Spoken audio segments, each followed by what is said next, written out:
Baik, selamat malam kawan-kawan semua. Malam. Yang ada di sini sama teman-teman yang mungkin ada ikuti live streaming. Terima kasih untuk hari ini. Mungkin film ini dia agak pemutaran ini dia agak sedikit spesial karena memang sekaligus kita mengenang itu Bapak Bonifacius Gibbs.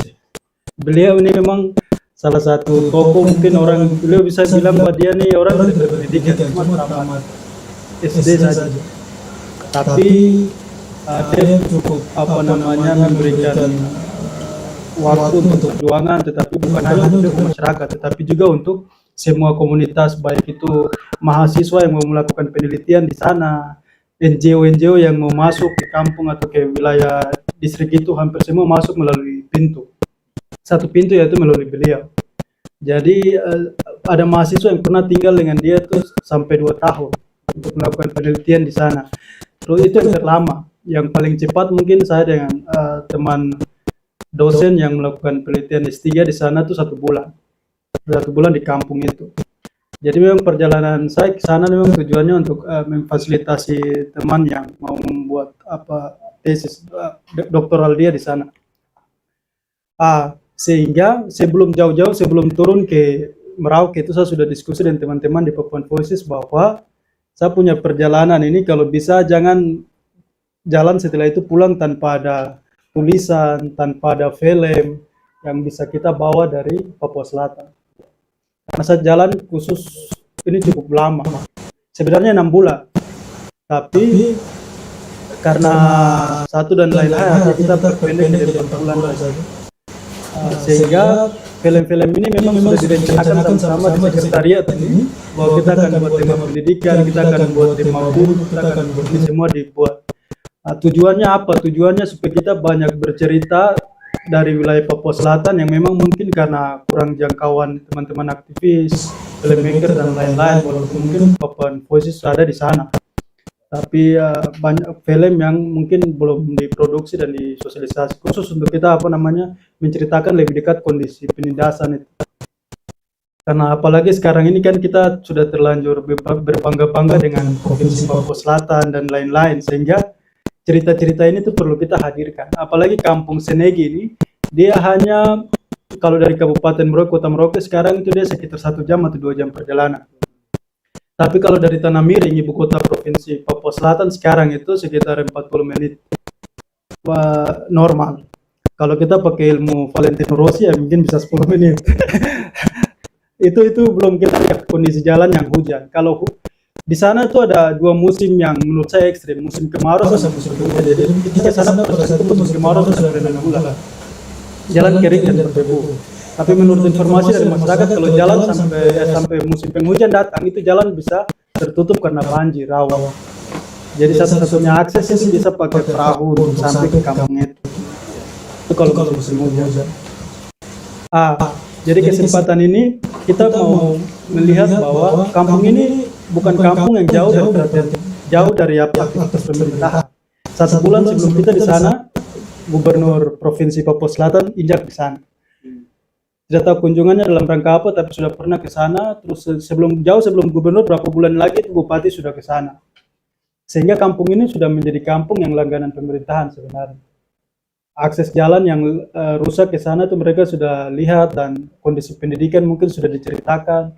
Tapi seperti yang kawan-kawan saksikan itu, di sana hanya ada 1 SD PPK.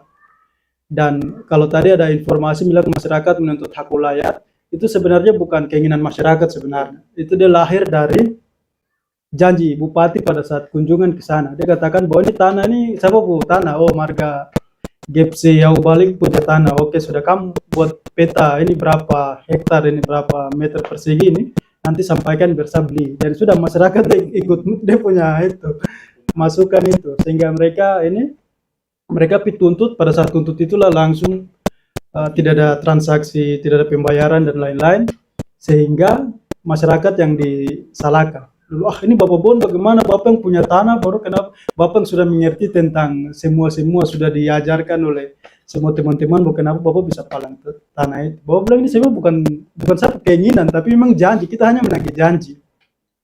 Ditambah lagi guru-guru bilang sudah Bapak mereka melakukan pemalangan sasi adat. Kalau sudah sasi adat, nanti kita guru-guru ikut dukung dengan tidak ada aktivitas. Jadi ketika palang jatuh, guru-guru tidak ada aktivitas beberapa bulan sudah tidak ada aktivitas belajar mengajar. Tetapi ketika kita gali ternyata proses pendidikan di sana tuh bukan 6 bulan tidak ada aktivitas, memang sudah sering kayak begitu. Jadi memang pendidikan itu tidak berjalan normal. Itu satu-satunya SD. Jadi kalau kau selesai SD tamat itu kau harus sekolah ke distrik atau ke kabupaten atau ke Kumbe, distrik Kumbe, baru kalau tidak di Kumbe kau lari ke Kota Merauke. SD cuma di PPK saja sendiri. SD PPK juga terlepas dari sejarah pembentukan kampung oleh misionaris Katolik. Jadi kampung-kampung di wilayah Papua Selatan itu kebanyakan dimobilisasi atau diorganisir oleh misionaris. Jadi ini dusun ini milik marga Gepse, semua marga yang ada tinggal di mereka dusun ditarik ke Senegi, tinggal di marga Gepse punya tanah jadi kampung Senegi.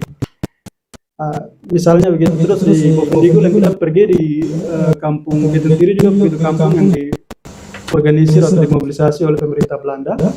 Di salah satu marga punya, nanti marga-marga lain.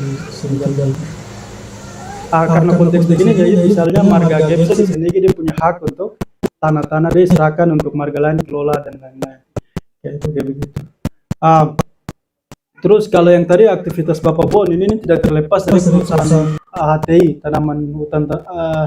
tanaman industri. Nanti dari teman-teman dari Wahli bisa cerita karena teman-teman dari Wahli juga sudah kontak langsung dengan Bapak Bon, sudah pernah tinggal di sana, makanya kita bilang soal data dan soal bagaimana advokasi masyarakat adat di sana pasti teman-teman lebih banyak tahu.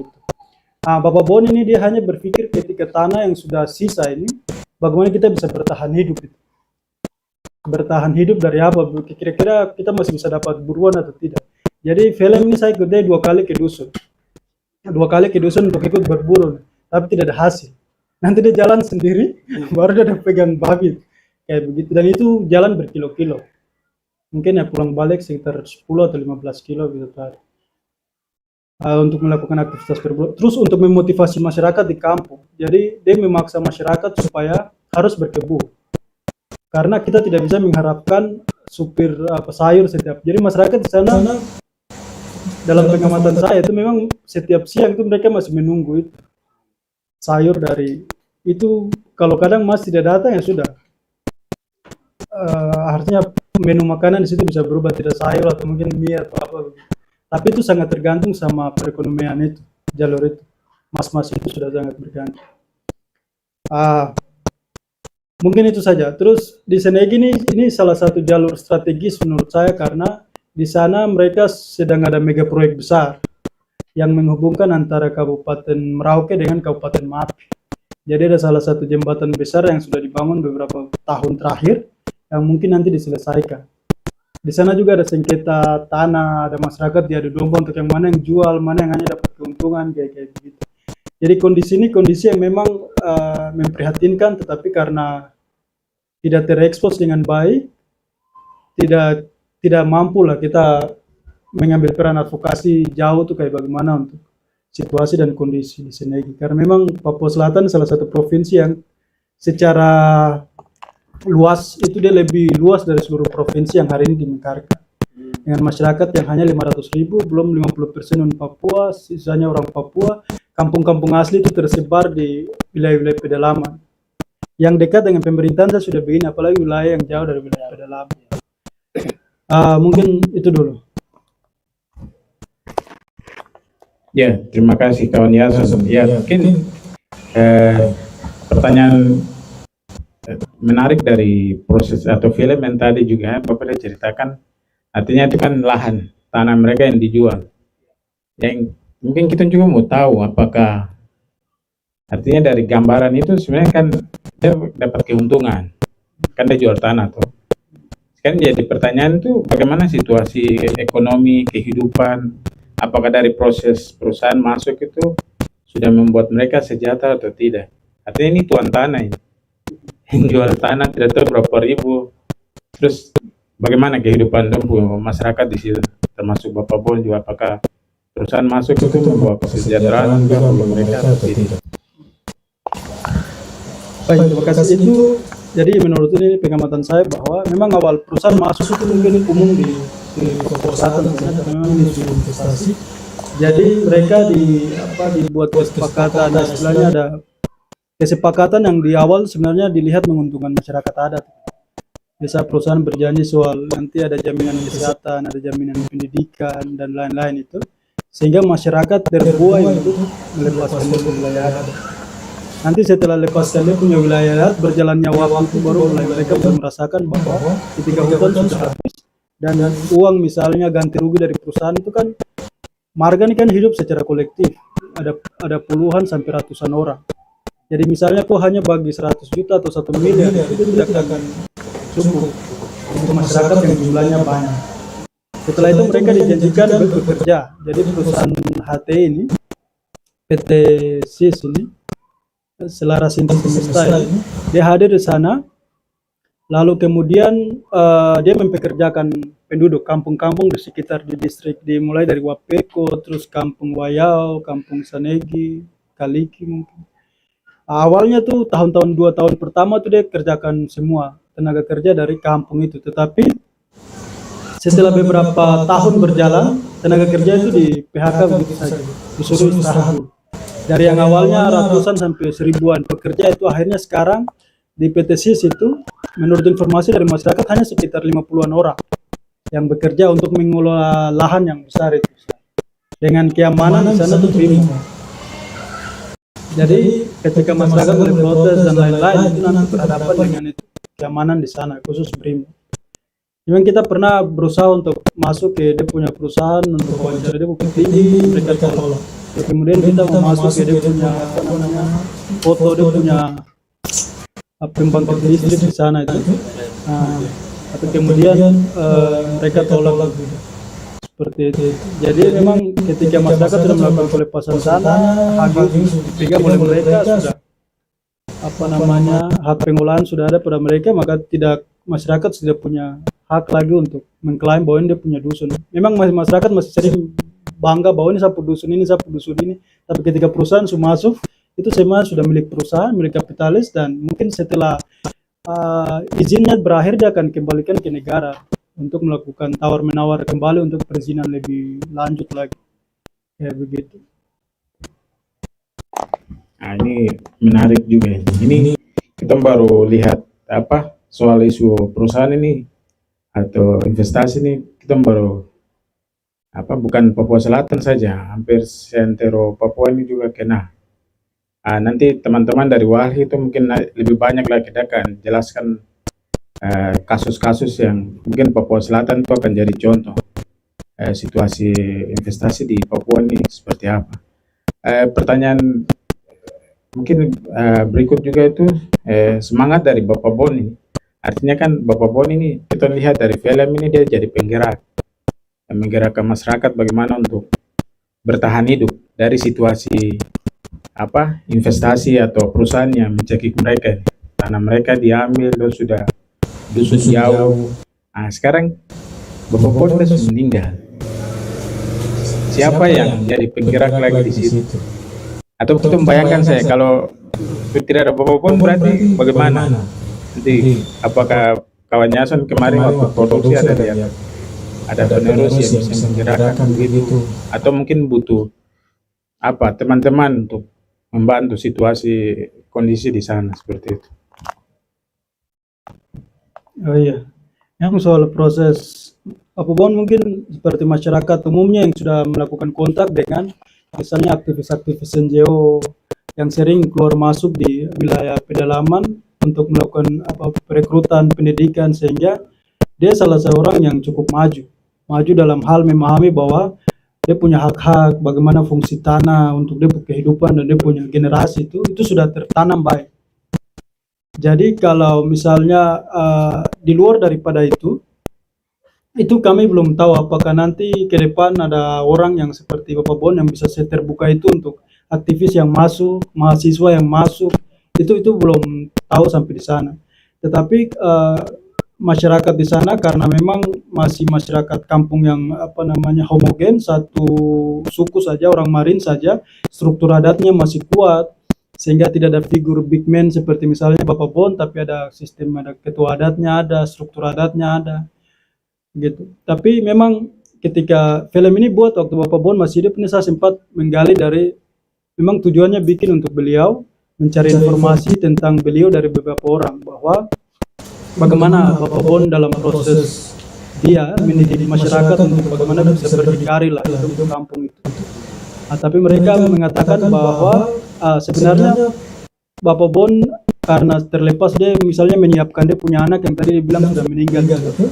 Ketika dia punya anak yang dia sudah siapkan, sama-sama sudah mengerti visi satu visi dengan dia, meninggal, akhirnya dia putus asa dan sudah tidak mau lagi terlalu banyak aktivitas yang untuk orang banyak, dia menutup diri gitu.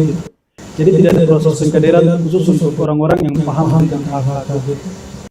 Tapi memang ada beberapa NGO di sana yang sudah mulai jalan melakukan pemetaan wilayah adat dan lain-lain seperti itu. Tapi terakhir lagi ini soal pemetaan lalu nanti didorong menjadi pengakuan masyarakat adat atau apa, itu kalau kita sulit untuk berharap di situ, karena pertama di Papua ini selain undang-undang otonomi khusus itu ada juga undang-undang pengakuan masyarakat adat Papua secara umum di Provinsi Papua yang dikeluarkan oleh Gubernur Papua. Terus di bawah undang-undang itu ada peraturan pengakuan terhadap masyarakat adat Marin, itu ada. Yang dari langsung dari bukan pengakuan masyarakat adat, pengolahan hutan adat masyarakat adat Marin misalnya. Terus di Bovendigul misalnya ada undang perda peraturan pengakuan terhadap masyarakat adat di Bovendigul. Tapi undang-undang ini kan semua hanya formalitas saja. Jadi tidak ada eksekusi yang berarti dari untuk perlindungan terhadap masyarakat adat itu. Itu jadi ketika kita terlalu berharap sama Otsus, berharap sama perda perlindungan masyarakat adat, nanti kita dorong satu, semua menjadi sia-sia. Jadi ketika kita berteriak bahwa Otsus gagal, memang faktanya sekalipun kita mendorong undang-undang itu sudah berjalan, tapi masyarakat kita dalam kondisi seperti itu. Jadi kalau misalnya kita boleh feeling bahwa 20 tahun lagi atau 50 tahun lagi kita semakin minoritas, ya itu akan terjadi. Atau misalnya teman-teman itu karena orang Papua tidak banyak di DPR. Jadi di Merauke misalnya itu per 80% kan anggota dewan orang non Papua, tapi perda masyarakat adatnya itu pengolahannya dikeluarkan. Jadi ini bukan soal banyaknya orang Papua terus nanti perda tidak ada. Perda tetap orang Papua ada perda, dan non Papua ada tetap perda ada, tetapi fungsinya itu tidak dijalankan. Makanya ancaman itu betul-betul ancaman. Kita tinggal tunggu kapan kita semakin minoritas jadi apa namanya orang aborigin kedua di tanah New Guinea lah.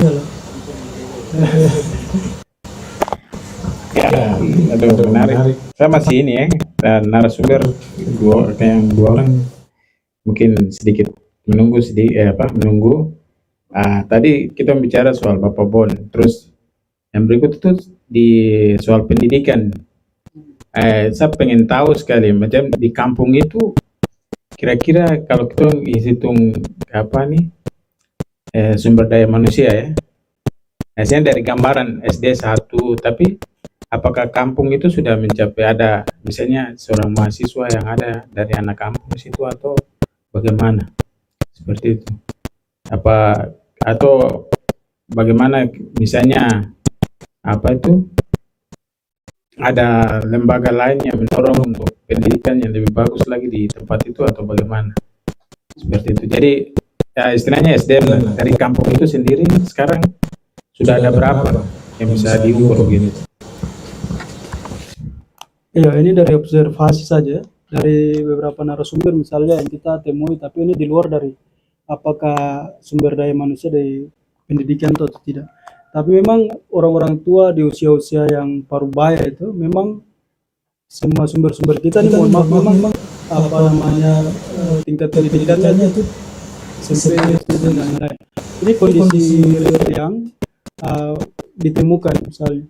Terus kalau soal adakah mahasiswa dan lain-lain, teman tadi honor itu dia memang anak asli di situ dan dia sarjana pendidikan juga, dan ada beberapa sarjana lain yang juga dari kampus.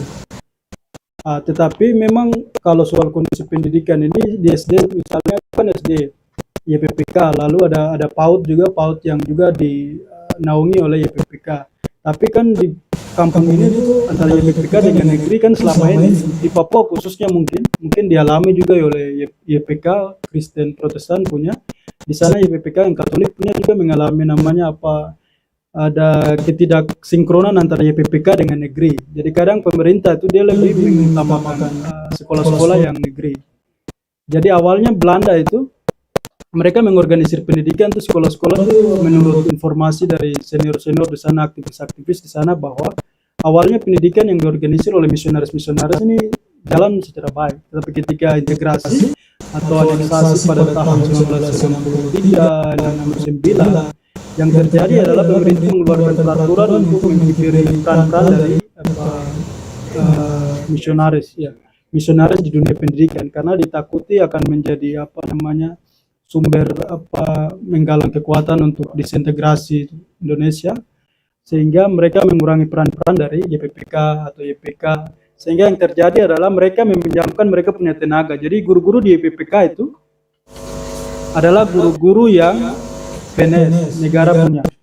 Jadi YPPK tidak punya hak untuk dia mengelola, dia punya sumber daya manusia gurunya sendiri, dan penganggarannya juga tidak bisa dikelola, sehingga yang terjadi adalah sekolah-sekolah yayasan itu dia bukan jadi sekolah-sekolah yang unggul, tapi sekolah-sekolah di yayasan di kampung itu sekolah-sekolah yang tertinggal. Ketika nanti ada negeri di situ, nanti negeri itu yang dibuat lebih maju. Akhirnya yang terjadi lah YPPK tertinggal. Lalu dibuat lagi masyarakat punya hak tanah kayak begitu, jadi mereka semakin susah. Jadi mereka memilih untuk, dan aktivitas di kampung sendiri. Jadi yang uniknya adalah masyarakat masih sangat bergantung di hutan. Jadi ketika tidak ada sekolah, itu masyarakat itu separuh 50% di kampung itu bisa tinggal di hutan hanya sampai hari Minggu, hari Sabtu mereka balik ikut sembahyang, setelah itu balik lagi di kampung, balik lagi ke hutan, bisa sampai berbulan-bulan untuk cari makan, kadang cari gambir, kadang cari gaharu, dan itu aktivitas setiap hari di sana. Mungkin seperti itu.